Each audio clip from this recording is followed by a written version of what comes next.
Hey, yeah, what's up? This disciple Marshall Occurrence Rain back up in this. Yeah, so I'm addressing what happened in Buffalo. It's basically what I've been telling y'all the whole time. They got white militias in this country that go unheard of. The only way you even knew about Boogaloo and Proud Boys was because of them riots, right? It didn't come up as a bulletin. You only knew them when it was too late. You find out about all this stuff after the fact, after years and years of them training, etc., philosophy, etc. Then you find out years later. I told you, the American government and community are not after these white militias.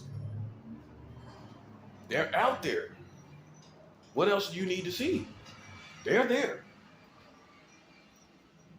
And I'm pretty sure he probably has been shooting guns with like-minded people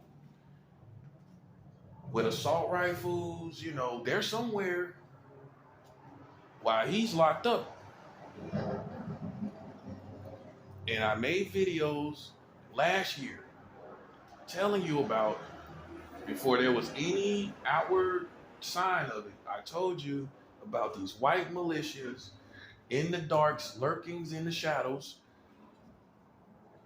you know, and it's not being racist. How's it being racist when stuff like this happens? When you see stuff like this happen, it unfortunately is tied to a certain group of people. That's unfortunate. In any case, whether it's black, white, whatever, it's unfortunate when a certain concentrate problem is with a certain concentrate type of people. That's not racism. That's addressing an issue. And you have to know the difference. You can't just go around saying, well, when somebody targets something that is there, using the race card. Can't use the race card every time. Come on now, we're all humans. Everybody boo-boo stinks, right? Last time I checked. Ain't nobody got sweet boo-boo, do they? Ain't nobody got sweet doo-doo, do they? Okay then. Then all of us stink. At some point in the day, we all stink. And we can't act like we don't. Said all that to say you got to start looking at concentrate problems, and you can't go in with this race stuff. In America, it's always a race problem.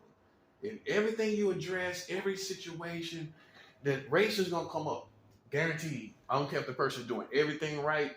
Race is going to come up just because they're a certain race. If not anything else. If they're doing everything right, the color of their skin's coming up. Right here in America, whether they're white or black, you're going to come up as a race topic, if you will. Your race is going to be a topic. I'm gonna put it like that. So you got white militias. That's a white militia. Not only is it, see, people saying it's a white supremacist act. It's an act of white supremacy. It's an act of a white militia. That's more accurate. And that exposes what needs to be exposed and what people need to think about and what these politicians and lawmakers need to think about. This is not the act of the likes of these things comes from militias. They try to paint it like it's lone wolf activity. No, for the most part, this is militia, white racist militia activity. You can tell by the guns. I'm pretty sure he's probably around somebody else with assault rifles. I'm pretty sure somewhere he's been around somebody with assault rifles that probably go out and shoot guns at country fields, and stuff like that, or isolated fields, and that's what they do. Sit around and drink and talk about philosophy and all this stuff they do. This is what I imagine. He's most likely, in other words, to come from some type of white, he's influenced or affiliated with some type of white militia. That's what you need to be looking at.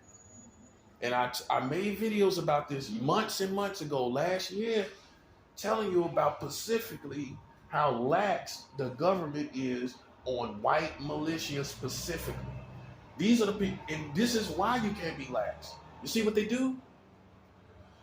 They have big explosive acts of violence. And you can't be silly and just wait to the last minute to start talking about this issue of white militia, and then you got the country falling apart. So what that's going to do? Make them invade more. Listen to what I'm saying.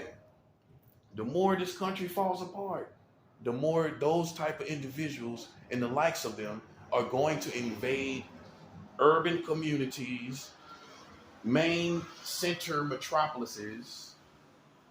That's going to be more the target as you're more softened as a country. As things fall apart, they're going to start coming out with their people. It's time to do what they do. It's the end of times. It's apocalyptic times. It's apocalyptic times. Everything's falling apart. There's nobody to oppose. You know what they worried about? They worried about the military. And they're worried about the police. They're not worried about community. These white militias are not worried about opposing black people. They're not worried about that. They're worried about being totally washed up by the military, National Guard, or police. Because once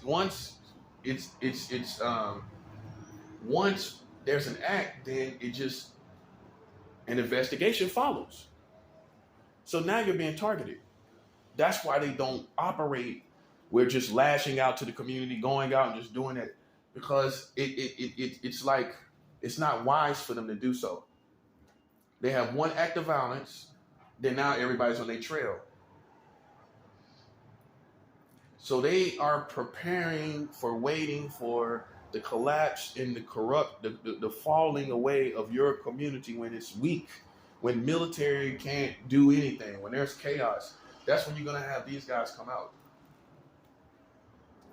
They're already trained. They already shoot. They already do these things. They're already ready. I told y'all this. See, you're deceived by all these gadgets and stuff. There's nobody more deceived, in my opinion, because you have the most technology here. And so these things work for your community in a negative way to make most people think that they're safe. They have a they have a false sense of security. They have a feeling that racism is gone.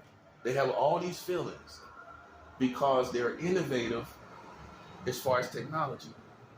Technology doesn't take racism away. Technology does not make people behave. Technology does not make people obey the law. In fact, some criminals use the technology. In fact, it makes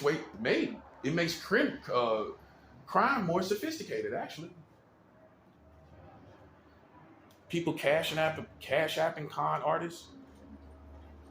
Cash app and con artists right now as we speak.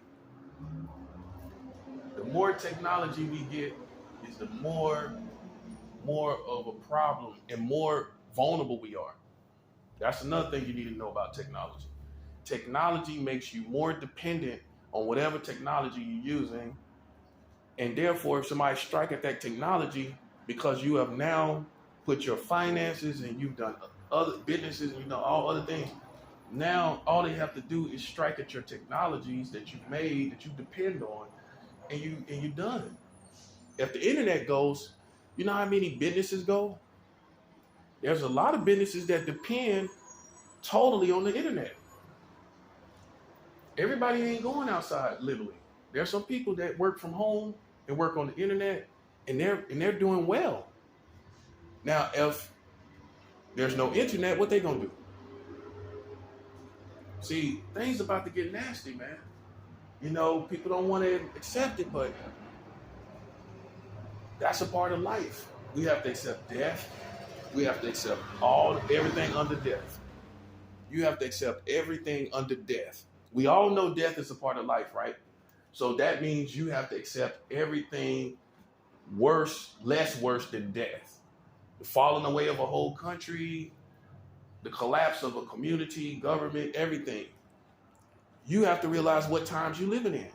You might be living in the times where this government is no more, what you call America. But you're so brainwashed, many of you, you just think, oh, everything's just going to go on. You don't know what times you're living in your country. You're not in 1980. You're not in 1989. You're in 2022. Some people didn't think the world was going to even last this long.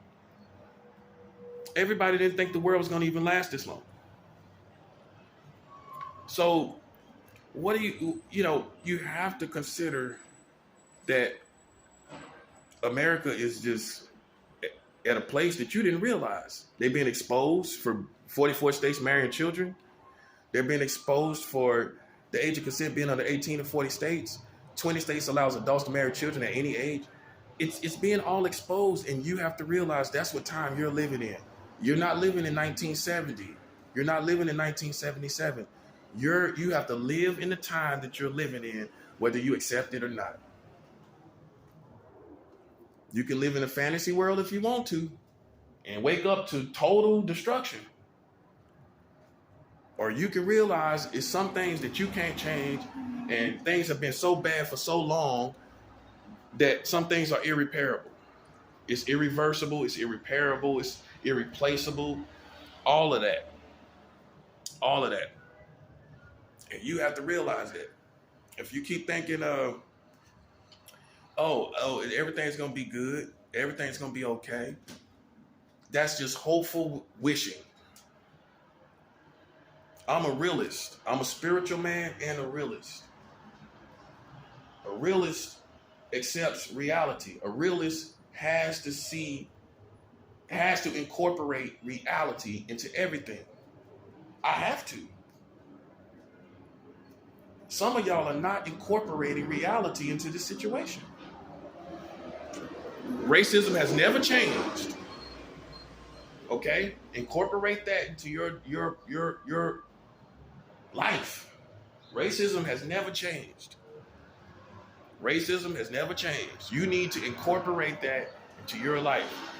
Do you have to live in fear or be obsessed about it or have obsessive thoughts about it? You don't have to do that. But you can't go around not incorporating the full reality of your environment.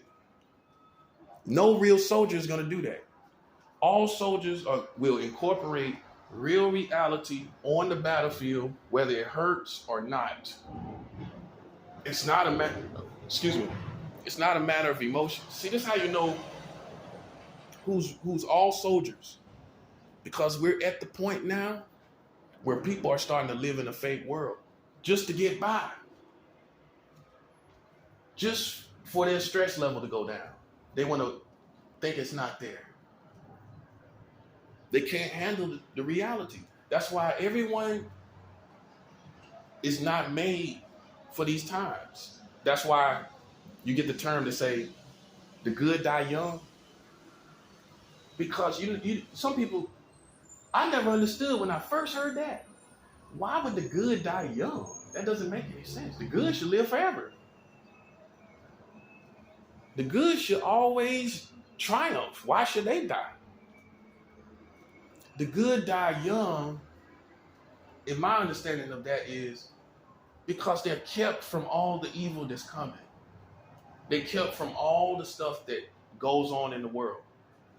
So they die young, not knowing, not living the things that us who live full lives go through. See, you done been through so much now. Some of you don't even care what happens. You don't care. But I don't think the good die young.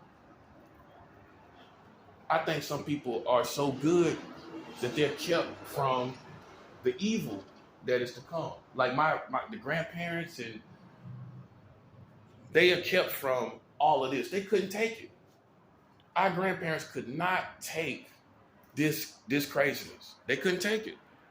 Seeing kids getting killed by their own parents. You have to realize that you being here is a sign that you're strong enough to be here. You're strong enough to be here. You wouldn't be born. You wouldn't be here. God is a wise God. He is a maker of all things. If you're here now, you have the strength to be here. Look at how sweet your grandparents was. They couldn't live in this, even if you wanted them to. They wouldn't want to be here. Ain't that what most grandparents say? All this crazy stuff going on. I'm so glad I ain't going to be here. They don't want to be here anyway. They come from a different time. They come from a time where things were sweet, where Christmas was, I came from a generation, probably the last one. You felt Christmas outside. Kids probably think, what is you talking about? Yeah.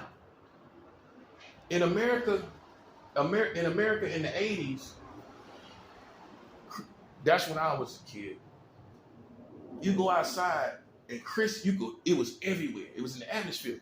You could feel the difference between Christmas and other days. The vibration was totally different. When you go outside in the 80s, the 90s, Christmas was in the whole atmosphere of America. Same thing with Thanksgiving, even though some people don't support it. But it was still this family vibe, even when you go to the store and you interact with the people, the vibe was different. These days, you don't get no Christmas vibe and you don't get Thanksgiving vibe anymore. You don't get none of that anymore. The New Year's ain't even the same. You got to look at how you're a generation that is embarking on a whole different time of evil. It's a whole different day of evil. And you got to start incorporating the real truth that comes on the news. Everything ain't fake news. Somebody getting shot ain't fake news. Okay? People going and shooting people everywhere, that's not fake news. Some people turn on the news and just think it's all fake. Like, wait, hold up a minute. That's not fake. That right there is not fake. Okay, whether you accept it or not, that's not fake. We done heard fake news from Donald Trump so much. Some of y'all, you act like you think all of it's fake. You don't know what to believe. And as a human, sometimes we all feel like, are we in hell already? Did I die and this is hell? I mean, yeah. If you are intelligent individual, spiritual, you probably thought that before. Did I die in like that last time when I was supposed to die? Did I actually die? And this is hell? Because, man, you can't make the craziness that's going on up. But you're meant to be here. You're strong enough to be here. You can't act. If you wasn't, you wouldn't have been born in this time. You wouldn't have been born. You wouldn't have been born now. So that lets you know you can get involved. You can engage and win because you're here. You're born to win, and you're here. That's all you need to know. You're born to win, and you're here. Okay? Now, your grandparents, like I said, imagine them sitting up looking at this stuff going on now.